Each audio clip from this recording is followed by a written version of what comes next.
चाय पर चर्चा में आज सबसे पहले आपको उत्सव की बारिश दिखाते हैं और ये उत्सव है आस्था का, जिसका रंग भोपाल से चेन्नई तक बिखरा हुआ है और इन रंगों को हम आप किरण लाए हैं। भोपाल और चेन्नई में हर्षोल्लास के साथ भगवान जगन्नाथ की रथ यात्रा निकाली गई। आपको बता दें कि ओडिशा के पुरी के अलावा भी भगवान जगन्नाथ की रथ यात्रा देश के कई हिस्सों में निकाली जाती है। जगह भले ही अलग, लेकिन आस्था और उत्साह वैसा ही जैसा पुरी में देखने को मिलता है। भोपाल और चेन्नई में भी देश विदेश के श्रद्धालु रथ यात्रा में शामिल हुए।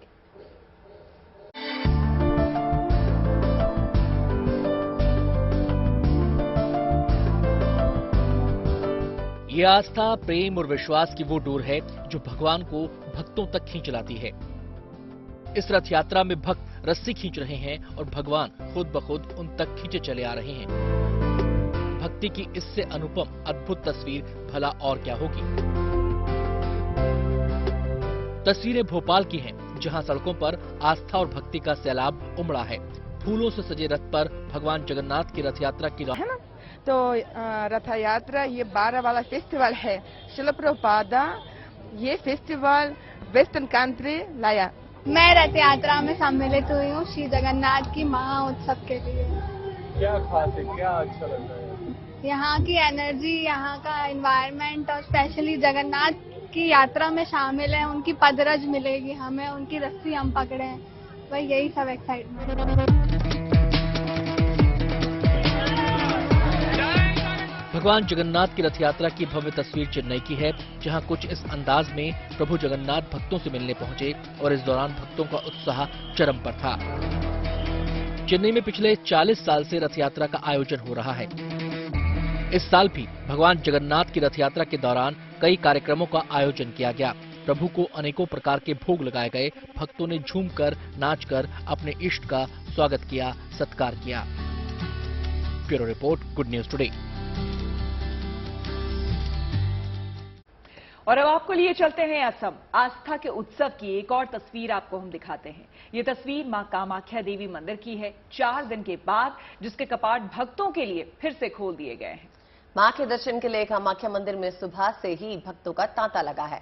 आपको बता दें कि अंबुबाची मेले की शुरुआत होने के साथ ही मंदिर के कपाट बंद कर दिए जाते हैं और मेले के समापन के बाद विधि विधान से कपाट को खोल दिया जाता है।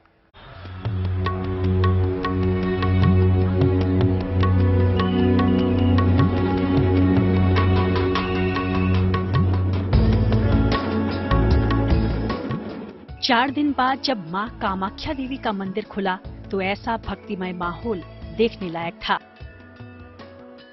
हर तरफ भक्तों की भीड़, जयकारों से गूंज रहा था मां कामाख्या का आंगन। मां के दर पहुंचे, उनके दर्शन के इंतजार में खड़े हर भक्त की मुरादें पूरी होने जो जा रही थी। किसी को दर्शन हुए तो कई दिल में बस मां के आशीर्वाद की कामना लिए लाइन में खड़े दिखे। मन में इच्छा है कि माँ के दर्शन हो जाए, इतनी दूर से उम्मीद लेकर आए माँ के दर्शन के लिए। बहुत अच्छा लग रहा है, लाइन में लग के माँ का दर्शन हो जाए, बस यही चाहते हैं। पहली दफा है, फर्स्ट टाइम आए। अनुभव तो बहुत अच्छा है। अम्बुबासी में आने के लिए आज इतने सालों से प्रस्तुत था, लेकिन आज तो समय नहीं मिला, कल समय नहीं मिला, और माँ के आशीर्वाद से इस साल माँ ने दर्शन करने के लिए मैंने यहाँ पर आना है। दर्शन हो गया। बहुत अच्छा लग रहा है। 2 दिन से हम लोग वेट कर रहे हैं कब खुलेगा मंदिर, माँ का दर्शन करेंगे। बहुत दूर से बारिश थोड़ा हुआ है, थोड़ा गर्मी कम है, ठीक है, मजा आ रहा है, अच्छा लग रहा है। माँ का दर्शन करेंगे, अच्छा लगता है। दरअसल गुवाहाटी की पहाड़ी पर बने कामाख्या मंदिर में 22 जून से मशहूर अंबुबाची मेला शुरू हुआ। इस मेले में मीलों दूर से यात्रा कर पहुंचे भक्तों का उत्साह और मंत्रोच्चार की गूंज के बीच वातावरण मन को सुकून देने वाला था। भक्ति का ये मेला 25 जून तक चला, मगर इस दौरान कामाख्या मंदिर के पट बंद रहे, क्योंकि कहते हैं कि मां हर साल रजस्वला होती हैं, जिसके शुरू होते ही गर्भगृह के कपाट बंद हो जाते हैं। मान्यता ये है कि इस दौरान गुवाहाटी में कोई शुभ काम भी नहीं होता है और भक्त मां के दर्शन भी नहीं कर सकते।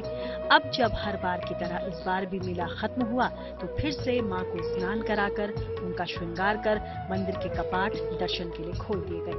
यही वजह है मां कामाख्या का आशीर्वाद पाने की इच्छा लिए देश के कोने कोने से भक्तों का रेला पहुंच रहा है और मां से सुख समृद्धि की कामना की जा रही है। Bureau report, good news today.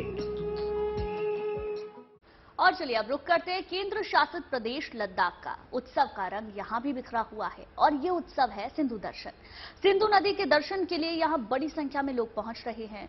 यहाँ हो रहे सांस्कृतिक कार्यक्रम लोगों का मन मोह रहे हैं। आपको बता दें कि हर साल जून के महीने में ये उत्सव मनाया जाता है। उत्सव के दौरान विधि विधान से सिंधु नदी की पूजा की जाती है। सिंधु के प्रति सम्मान व्यक्त करने के लिए यहाँ अर्घ्य भी दिया जाता है।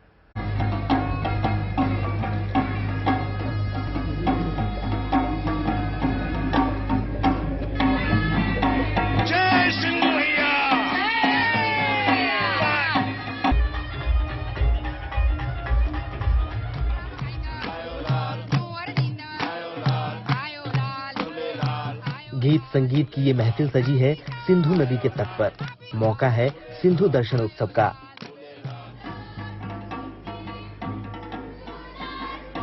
लद्दाख में सिंधु नदी के तट पर हर साल जून के महीने में सिंधु दर्शन उत्सव का आयोजन किया जाता है, जो सिंधु नदी के तट पर सभ्यता और संस्कृति के संगम को दर्शाता है। लद्दाख का ये उत्सव भगवान तथागत बुद्ध का करुणा और मैत्री के संदेश का उत्सव है। इसी के साथ साथ आपो दीपो भव का उत्सव है। यही वजह है कि इस उत्सव में शामिल होने के लिए देश के अलग अलग राज्यों से लोग पहुंचते हैं। हमारी यात्रा शुरू हुई थी, हम उज्जैन से कुरुक्षेत्र पर आए। कुरुक्षेत्र से होते हुए हम लोग बीच में हमने क्या क्या किया था, हमने केलांग किया। केलांग के बाद में हम यहाँ से मनाली गए। मनाली से होते हुए हम यहाँ लेह आए हैं और लेह से हमने यहाँ के पेंगोंग झील का जो एक मजा लिया, आनंद लिया। आस्था बहुत इम्पोर्टेंट पार्ट है और आजकल यूथ में आस्था दिन ब दिन बढ़ती ही जा रही है। जैसे कि सिंधु में है, सिंधु नदी, हम इतने मतलब यूथ कम जा रहे हैं आस्था के प्रति, पर जैसे जैसे ये ऑर्गेनाइजेशन में हम आ रहे हैं, हमारे दिन ब दिन आस्था बढ़ती जा रही है, महत्वपूर्ण बढ़ता जा रहा है इंडिया का। उत्सव के साथ पवित्र सिंधु नदी के किनारे आस्था का मेला भी सजता है। यहाँ कोई नदी की पूजा करता है तो कोई अर्घ देकर अपना सम्मान प्रकट करता है। ये हम हमारे इष्ट देव को प्रसन्न करने के लिए ये सब सजा के उनको अर्पण करते हैं, क्योंकि इसमें 7 फल है अलग अलग, और ये बेराण साहब है, ये जोत है, ये जोत हम परवान करते हैं। इस महोत्सव से जुड़ी यादों को संजोने के लिए छोटे छोटे घाट बनाए गए हैं, जहां लोग फोटोग्राफी या सेल्फी ले सकते हैं। यहाँ कई तरह के सांस्कृतिक कार्यक्रम आयोजित किए जाते हैं, जहां लोक कलाकार अपना हुनर दिखाते हैं। इतना ही नहीं, देशभक्ति के तराने भी यहाँ के फिजा में गूंजते हैं।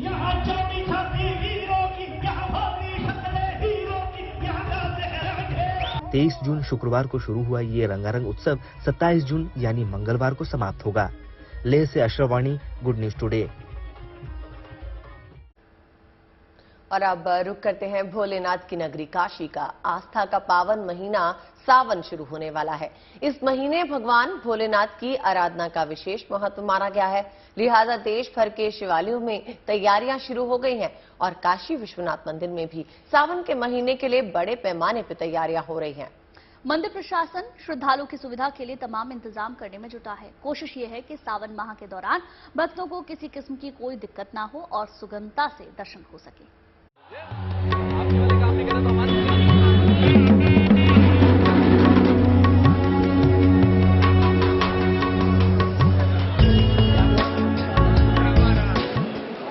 गंगा घाट किनारे ये भव्य दिव्य दरबार काशी विश्वनाथ का है, जहां हर दिन हजारों श्रद्धालु अपने आराध्य श्री काशी विश्वनाथ के दर्शन के लिए पहुंचते हैं। इस बार भोले बाबा का प्रिय सावन महीना 4 जुलाई से शुरू हो रहा है। ऐसे में भोले बाबा के दर्शन के लिए श्रद्धालुओं का जोश 7वें आसमान पर है।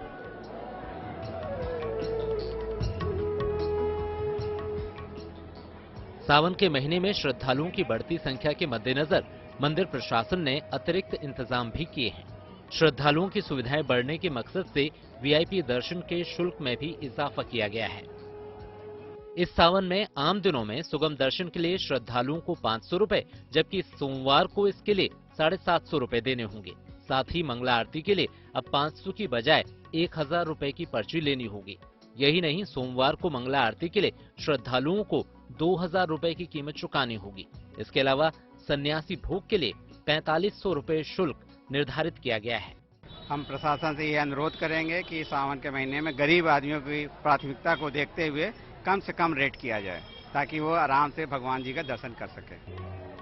हालांकि हमेशा की तरह सामान्य दर्शन के लिए कोई शुल्क नहीं रखा गया है। मंदिर प्रशासन का मानना है कि सावन के महीने में बाबा विश्वनाथ के दरबार में श्रद्धालुओं की भीड़ को नियंत्रित करने के लिए शुल्क में बढ़ोतरी जरूरी थी। मैं भी मानता हूँ कि सभी के मन में जो श्रद्धा है विश्वनाथ जी के प्रति, उस श्रद्धा की पूर्ति होनी चाहिए। तो मुझे नहीं लगता कि जो ज्यादा टिकट लेकर दर्शन कर लेंगे वो बड़ा भारी दर्शन कर लेंगे, और जो लाइन में लग करेंगे वो दर्शन कर ही नहीं पाएंगे। ऐसा कुछ नहीं होगा, सबको दर्शन होगा, सबको तृप्ति होगी। और भगवान भोलेनाथ तो आशुतोष हैं, सबको आशीर्वाद देते हैं, वो सबको मिलेगा।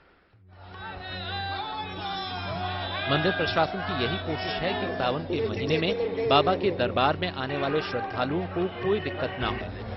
यहाँ आने वाले सभी श्रद्धालुओं को बाबा के दर्शन आसानी से हो सकें और काशी विश्वनाथ की उनकी यात्रा सदा के लिए यादगार बन जाए। Bureau report, good news today. चलिए बाबा के अब एक और धाम का रुख कर लेते हैं। आपको हम लिए चलते हैं अमरनाथ। बाबा बर्फानी के दर्शन के लिए यात्रा तो 1 जुलाई से शुरू होगी, लेकिन यात्रा मार्ग पर श्रद्धालुओं की सुविधा से लेकर सुरक्षा तक के व्यापक तैयारियां की जा रही हैं। और 62 दिन तक चलने वाली इस यात्रा के लिए सुरक्षा के पुख्ता इंतजाम किए जा रहे हैं। केंद्रीय अर्धसैनिक बलों की 45 कंपनियां यात्रा के दौरान तैनात रहेंगी। ड्रोन से निगरानी की जाएगी। डिजास्टर रिस्पांस टीमें भी मुस्तैद रहेंगी।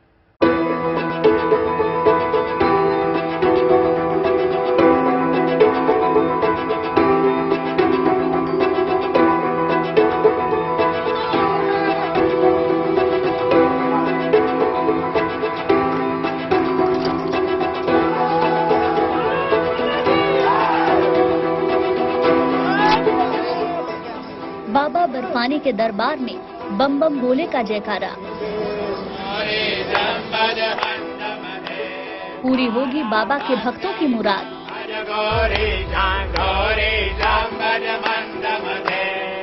इस बार भी सुरक्षा के पुख्ता बंदोबस्त किए गए हैं। अमरनाथ यात्रा के दौरान सुरक्षा को देखते हुए दूसरे राज्यों से बुलाकर केंद्रीय अर्धसैनिक बलों की 45 कंपनियों को तैनात किया गया है।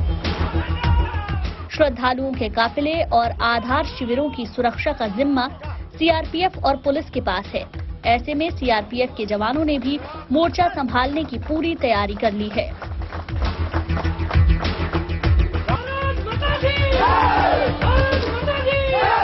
तो इस यात्रा के टाइम हमारी बहुत सारी जवाबदारियां अधिक बढ़ जाती हैं। जैसे कि यात्रा इस साल 2 महीना चलेगी, तो उसके अंदर हमने यात्रा के देखते हुए पूरी तैयारियां की हैं। स्पेशल जैसे मेरे पीछे हमारी जो क्यूआरटी है वो स्पेशल प्रैक्टिस कर रही है, जो कि कभी कहीं पे भी कुछ एक्सीडेंट होने पे या कुछ सूचना मिलने पे ये तुरंत एक्शन करती है। सीआरपीएफ का एक दस्ता जम्मू से पहलगाम और बालटाल आधार शिविर तक श्रद्धालुओं के वाहनों के साथ चलेगा। ये गाड़ियां न सिर्फ काफिले के आगे पीछे होंगी, बल्कि काफिले के बीच में भी सीआरपीएफ के जवानों का एक वाहन मौजूद रहेगा। साफ है कि अमरनाथ यात्रा में चप्पे चप्पे पर सुरक्षा बलों और पुलिस की तैनाती की जाती रही है। इसके अलावा आतंकी हमलों को देखते हुए इस बार भी स्टिकी बम और बारूदी सुरंगों के खतरे से निपटने के लिए यात्रा मार्ग पर सेना की रोड ओपनिंग पार्टी मुस्तैद रहेगी। श्रद्धालुओं के गाड़ियों की औचक जांच भी होगी। यात्रा की सुरक्षा के लिए बीएसएफ भी पूरी तरह से मुस्तैद है। इस बार बीएसएफ की डिजास्टर रिस्पांस टीम का भी गठन किया है। ये अमरनाथ गुफा मार्ग पर तैनात रहेगी ताकि किसी भी समस्या के वक्त तुरंत एक्शन लिया जाए। Bureau report, good news today.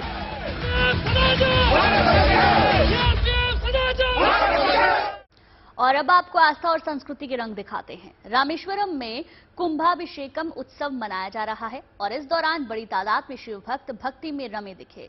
देखिए शिव भक्ति की ये अनूठी तस्वीर।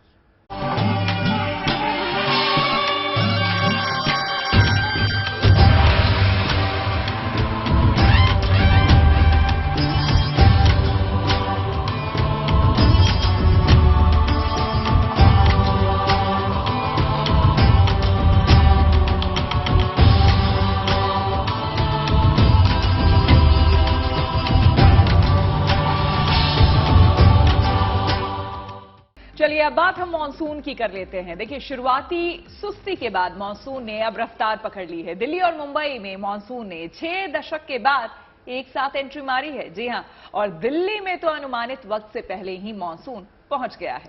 बिल्कुल, मानसूनी बारिश ने लोगों को उमस भरी गर्मी से राहत दी है। मौसम विभाग का अनुमान है कि मानसून का ये दौर 5 दिनों तक ऐसे ही रहने वाला है। आने वाले दिनों में कहीं तेज तो कहीं पर भारी बारिश का अनुमान है।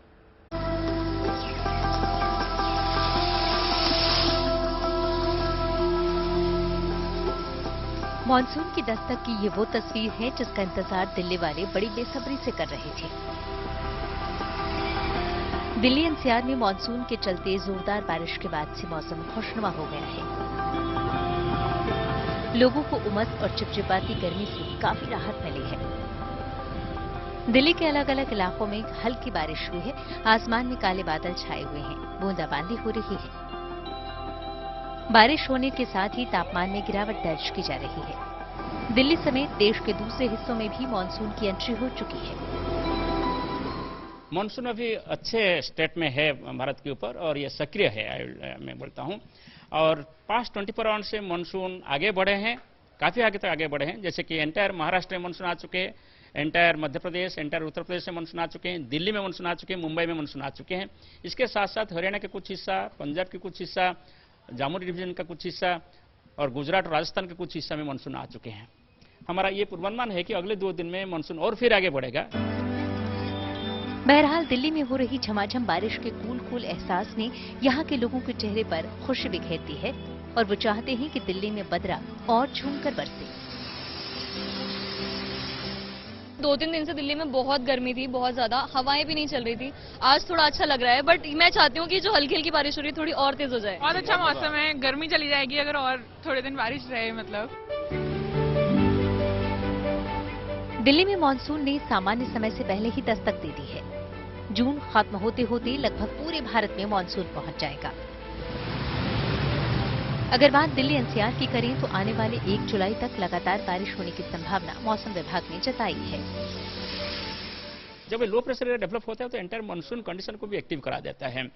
इनिशियली तो अभी इसका प्रभाव में ज्यादातर बारिश उड़ीसा, छत्तीसगढ़ वगैरह एरिया में हो रहा है और धीरे धीरे ये हेवी टू वेरी रेनफॉल जो हो रहा है इस एरिया में धीरे धीरे वेस्टवर्ड शिफ्ट होगा और छत्तीसगढ़ ईस्ट एमपी होते हैं, then west MP, then Rajasthan, Gujarat area में भी ये अच्छा बारिश कराएगा। इसलिए अगले 5 दिन तक जो मानसून का स्टेटस है देश में वो अच्छा रहने वाला है।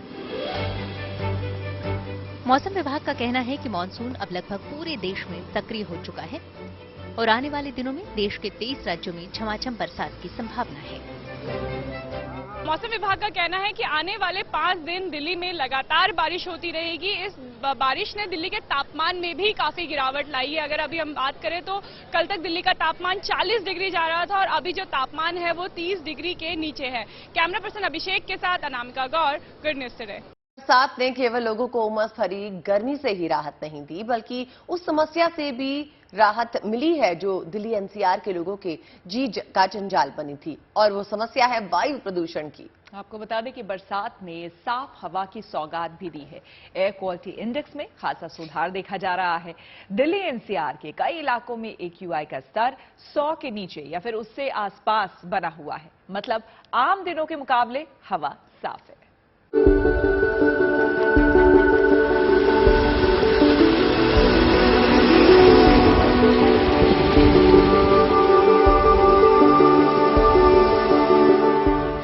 ये रिमझिम फुहारें दिल्ली एनसीआर के लिए सौगात लेकर आई।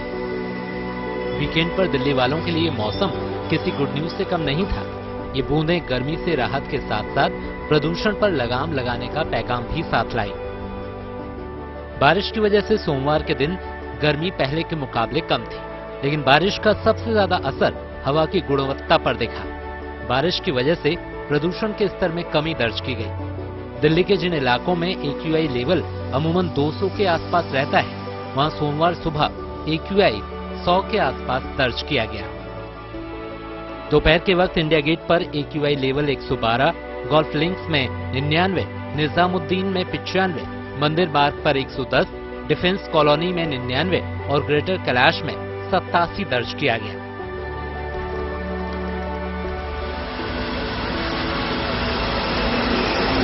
दिल्ली के साथ साथ फरीदाबाद, नोएडा और एनसीआर के दूसरे इलाकों में भी हवा की गुणवत्ता में सुधार देखा गया। मौसम विभाग का अनुमान है कि आने वाले दिनों में भी बारिश की बूंदें सेहतमंद हवा की सौगात देती रहेंगी। Bureau report, good news today. देखिए, मौसम अच्छा है, अभी भी स्कूलों में छुट्टियां हैं। क्यों अदिति, बच्चों की छुट्टियां चल रही है? बिल्कुल, और बहुत मजा आ रहा है देर से उठने में। एग्जैक्टली। तो ऐसे में अभी भी प्लान आप कर सकते हैं। आपको अब हम ट्रेन की सवारी करवाते हैं। दरअसल ये कोई आम ट्रेन नहीं है, बल्कि खास ट्रेन है, और इस खास ट्रेन का तोहफा मिला है झीलों के शहर उदयपुर को। तो दरअसल यहाँ फिर से टॉय ट्रेन की शुरुआत हुई है। बिल्कुल, करीब 1 दशक बाद उदयपुर में फिर से ट्रैक पर टॉय ट्रेन दौड़ने लगी है। इस तोहफे से उदयपुर के लोगों के चेहरे खिले हैं। क्या बच्चे, क्या बड़े, ट्रेन की सवारी हर किसी का जोश हाई कर रही है।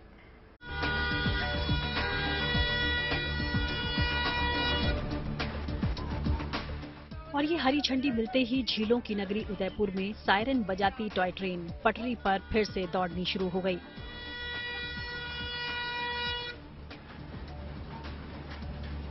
दरअसल उदयपुर के गुलाब बाग में चलने वाली इस टॉय ट्रेन की पटरियां खराब हो गई थीं, जिस वजह से इस ट्रेन को बंद करना पड़ा। रविवार को लगभग 10 सालों से बंद पड़ी इस टॉय ट्रेन को असम के राज्यपाल गुलाब चंद कटारिया ने हरी झंडी दिखाई, जो ट्रेन में बैठी हुई सवारी का हिस्सा भी बने। बहुत समय से नगर निगम के पीछे लगा हुआ था कि किसी समय इस टॉय ट्रेन ने, सुखाड़िया जी ने जिसको शुरू किया, वो बीच में बंद हुई। उसके कारण से लोगों में निराशा थी। हम लगातार पीछे पड़े रहे, अड़चने तो कई आई, समय भी बहुत लगा, कोर्ट से भी केसेस लड़े और भी कई प्रकार के झंझट इसमें आए, लेकिन आज का ये दिन बहुत ही शुभ है। वहीं बच्चों की तो जैसे दिली तमन्ना पूरी हो गई, सो वो भी अपने परिजनों के साथ खास तौर से टॉय ट्रेन में बैठे खुश दिखे। ये ट्रेन पर्यावरण को ध्यान में रखते हुए तैयार की गई। इसका दायरा भी पहले से बढ़ाया गया है, यानी पहले ट्रेन में केवल 50 सैलानी ही बैठा करते थे, जिसे बढ़ाकर 3 कोच में लगभग 150 सैलानी कर दिया गया है। लगभग ये 8 करोड़ रुपए इस ट्रेन को और पटरियों को बिछाने में लगे हैं। और सबसे बड़ी खुश बात ये है कि ये पर्यावरण प्रेम के हिसाब से है, क्योंकि ये है सीएनजी से चलेगी। तो न डीजल न पेट्रोल, हेरिटेज लुक लिए अब पटरियों से लेकर ये टॉय ट्रेन सब कुछ नएपन के साथ है, जिसकी सवारी का आनंद लेने सैलानी अब उदयपुर के गुलाब बाग में आकर यहाँ की नैसर्गिक खूबसूरती का दीदार कर पाएंगे। Bureau report, good news today. WhatsApp पर एक नया फीचर जुड़ गया है, जिसे इनेबल कर आप अनवांटेड कॉल से छुटकारा पा सकते हैं। इससे अनजान नंबर से होने वाली धोखाधड़ी को रोका जा सकेगा। और पूरी दुनिया में करीब 200 करोड़ लोग व्हाट्सएप का इस्तेमाल करते हैं। जाहिर है इस फीचर से इन तमाम लोगों को फायदा मिलेगा। व्हाट्सएप का ये नया फीचर कैसे काम करेगा, इसे कैसे इनेबल किया जा सकता है, इस पर हमारी संवाददाता नीतू झा ने साइबर एक्सपर्ट से बात की। अगर आप भी व्हाट्सएप चलाते हैं और प्राइवेसी का ख्याल आपके मन में आता है, या आपको भी कई बार अननोन कॉल से स्कैम का डर सता रहा है, तो व्हाट्सएप अब आपके लिए एक नया फीचर लाया है, जिससे आप स्कैम से या किसी भी तरह के साइबर फ्रॉड से बच सकते हैं। इस साइबर फ्रॉड से आप कैसे बचेंगे और कैसे ये नया फीचर व्हाट्सएप का काम करता है, ये समझने के लिए फिलहाल हमारे साथ मौजूद है साइबर एक्सपर्ट अनुज अग्रवाल। सर, हमें ये बताइए, व्हाट्सएप लोगों को नए नए फीचर दे रहा है, चाहे वो प्राइवेसी के फीचर हो या फिर अब एक नया फीचर व्हाट्सएप लेकर आया जिसमें आप कोई अननोन कॉल को साइलेंट कर सकते हैं। कैसे ये फीचर काम करेगा? देखिए, व्हाट्सएप आज दुनिया का सबसे ज्यादा इस्तेमाल होने वाला प्लेटफॉर्म है और करीब करीब 200 करोड़ लोग बताए जा रहे हैं कि इसको इस्तेमाल कर रहे हैं। अभी पिछले कुछ दिनों में खास तौर पे एक स्कैम चल रहा है, जिसमें अननोन और इंटरनेशनल नंबर से लगातार लोगों के फोन्स पर कॉल आ रही है और उठाने पर कई बार उनके साथ स्कैम हो जाता है, और जिसमें सेक्सटॉर्शन भी शामिल है, फाइनेंशियल फ्रॉड्स भी हो जा रहे हैं। तो इन सब से बचने के लिए, या कम से कम लोगों को एक प्रकार की इरिटेशन से बचाने के लिए, व्हाट्सएप ने ये नया फीचर लाया है, जिसमें आप अननोन कॉलर्स को साइलेंट कर सकते हैं। आप अगर यहाँ पे देखें तो ये अभी इन्होंने नया फीचर लॉन्च किया है, जिससे आपकी प्राइवेसी भी मेंटेन रहती है और इससे आपको एक प्रकार का अनायंस, परेशानियां, जब आप कहीं काम कर रहे हैं, जरूरी काम कर रहे हैं, मीटिंग्स में हैं और उस दौरान अगर अननोन नंबर से, खासकर स्कैमर्स की जब कॉल आ रही है, तो उससे बचने के लिए आप उसे साइलेंट कर सकते हैं। वो आपको डिस्टर्ब नहीं करेगा। बाद में उस कॉल को आप स्पैम में डिक्लेयर कर सकते हैं, डिलीट कर सकते हैं। सर, एक बार हमें ये बताइए कि ये जो नया फीचर है ये हमें कहाँ देखने को मिलेगा? राजा, जरा एक बार जूम करके दिखाइए कि जब आप व्हाट्सएप खोलेंगे अपना, तो आपको कहाँ ये फीचर देखने को मिलेगा और ये कितना असरदार भी साबित होगा? देखिए, जब हम व्हाट्सएप में जाएंगे तो सेटिंग्स में जाना पड़ता है हमें। सेटिंग्स में जाने के बाद प्राइवेसी का एक फीचर दिया हुआ है और उसमें एक ऑप्शन है कॉल्स, और उस कॉल्स के ऑप्शन में आप इसको चूज कर सकते हैं कि क्या अननोन नंबर्स को आपको लेना है या नहीं लेना है, उनको साइलेंट करना है। तो प्राइवेसी के अंदर ये फीचर अवेलेबल है। इसको इनेबल करने से यूजर्स को जो स्कैम कॉल्स आ रही हैं, अननोन नंबर से कॉल आ रही हैं, उससे होने वाली एनोनिमिटी मेंटेन रख सकते हैं और उनको साइलेंट कर सकते हैं। पुणे में एक गांधीवादी संगठन ने लोगों को खादी और सादगी का महत्व समझाया। आपको बता दें, इस भाव को जनमानस तक पहुंचाने के लिए ये संस्था लोगों को चरखे से सूत काटना सिखा रही है। बिल्कुल, ताकि आज की पीढ़ी को गांधी के सिद्धांतों से जोड़ा जा सके, ताकि वो स्वदेशी और आत्मनिर्भर भारत की परंपरा को और मजबूत कर सके।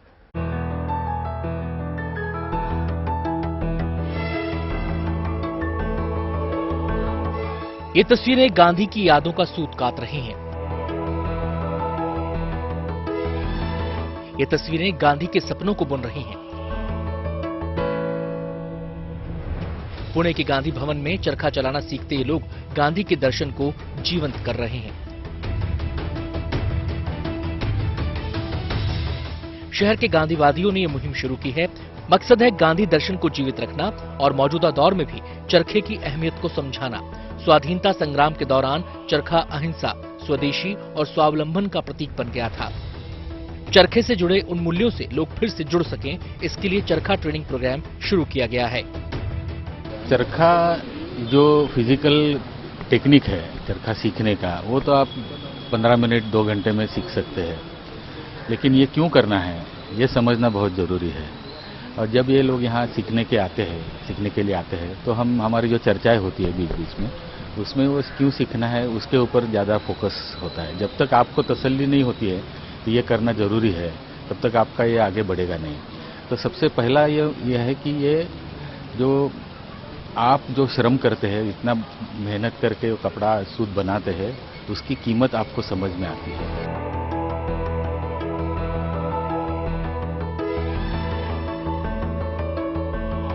इस ट्रेनिंग प्रोग्राम को लेकर लोगों में खासा उत्साह देखा जा रहा है। लोग गांधीवादी मूल्यों को संजोना चाहते हैं, आत्मनिर्भरता का पाठ पढ़ना चाहते हैं, इसलिए उत्साह से सूत काटना सीख रहे हैं। मुझे यहाँ पे आने का कोई मतलब एजेंडा या फिर कुछ रीजन या फिर आइडियोलॉजी का पहले कुछ ऐसे कुछ था नहीं। मेरा बस बेसिक ऐसे था कि मुझे मेरे दोस्त ने बताया था कि यहाँ पे एक बार आ जाओ, you will yourself find out what it is and just experience the thing. Gandhi ji कहते थे, चरखा वो यंत्र है जिसका चक्र घुमाते ही सब एक हो जाते हैं। तभी तो पुणे के गांधी भवन में सभी के लिए ये ट्रेनिंग प्रोग्राम शुरू किया गया है, ताकि अतीत, वर्तमान और भविष्य के बीच एक पुल स्थापित किया जा सके। Bureau report, good news today.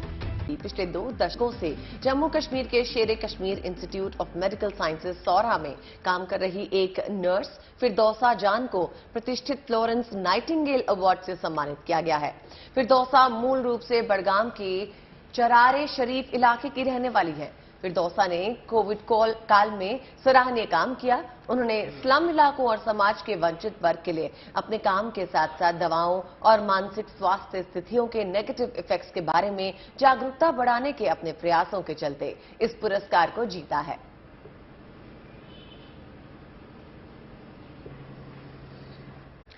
Ambala police ने नशा मुक्ति के खिलाफ एक सुरीला अभियान छेड़ा है। आपको बता दें, एक ऑर्केस्ट्रा प्रोग्राम का आयोजन कर पुलिस ने युवाओं को ड्रग्स से जुड़े खतरे के बारे में बताया और नशे की बुराई से दूर रहने की सलाह दी। आपको बता दें कि पंजाब में नशा एक अभिशाप की तरह वर्षों से रहा है और ऐसे में बीच बीच में इस तरह के कार्यक्रम पुलिस के द्वारा, लोकल एडमिनिस्ट्रेशन के द्वारा किए जाते हैं, ताकि लोग, जो युवा पीढ़ी है खास करके, वो नशे से दूर रहें।